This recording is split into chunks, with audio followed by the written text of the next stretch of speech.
नमस्कार दोस्तों, स्वागत है। देखिए, आज हम एक बहुत ही संवेदनशील मुद्दे पर बात करने जा रहे हैं। बांग्लादेश। आप लोग खबरों में देख रहे होंगे, सोशल मीडिया पर चर्चा है कि वहां हालात सुधरने के बजाय उलटते जा रहे हैं।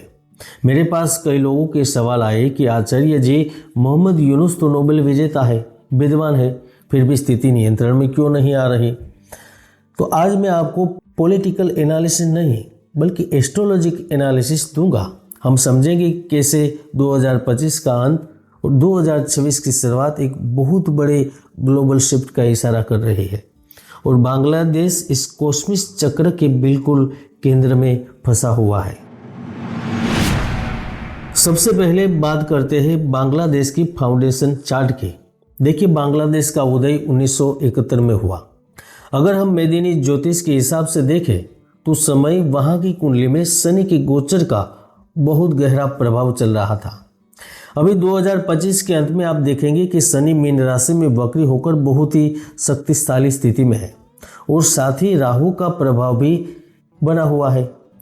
जब भी किसी देश की कुंडली में कर्म या लग्न पर राहु और शनि की दृष्टि एक साथ पड़ती है तो वहां दो चीजें होती है।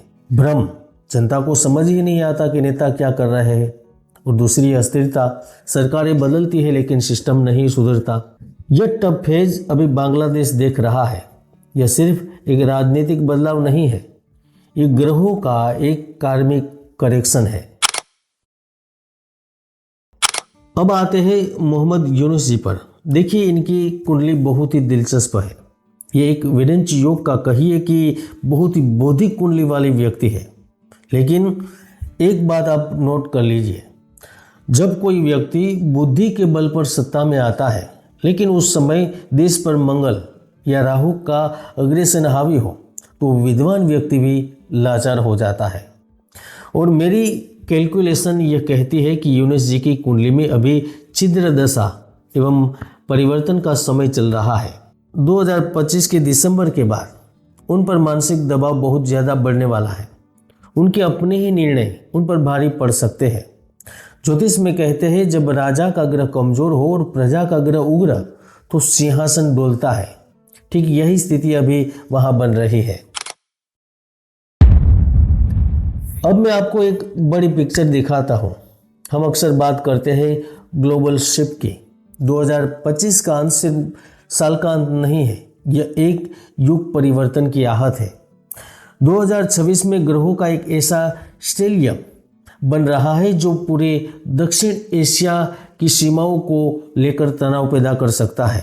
और अब देख पाएंगे, बांग्लादेश इस समय सैंडविच बना हुआ है। एक तरफ आंतरिक कलह और दूसरी तरफ वैश्विक दबाव है।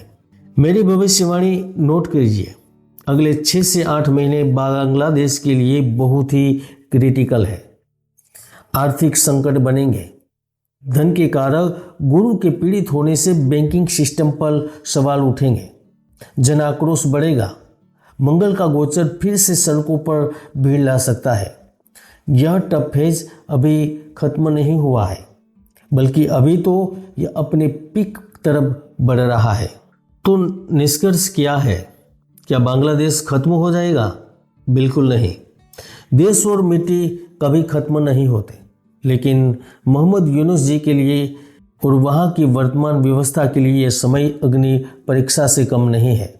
उन्हें बहुत ही कूटनीतिक और सख्त फैसले लेने पड़ेंगे जो शायद उनकी सौम्य छवि के खिलाफ हो, क्योंकि एक बार फिर से राजनीतिक उदय हो रहा है। बांग्लादेश की राजनीति में क्राउन प्रिंस तारिक रहमान पहुंच चुके हैं। ज्योतिष यही सिखाता है, समय बलवान है। हमें सिर्फ साक्षी भाव से देखना है कि यह कॉस्मिक ड्रामा कैसे अनफोल्ड होता है।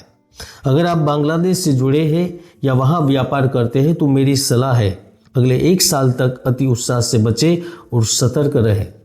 वीडियो पसंद आया तो शेयर जरूर करें ताकि लोग इस साइकिल को समझ सकें। जय हिंद, जय भारत, जय गुरुदेव।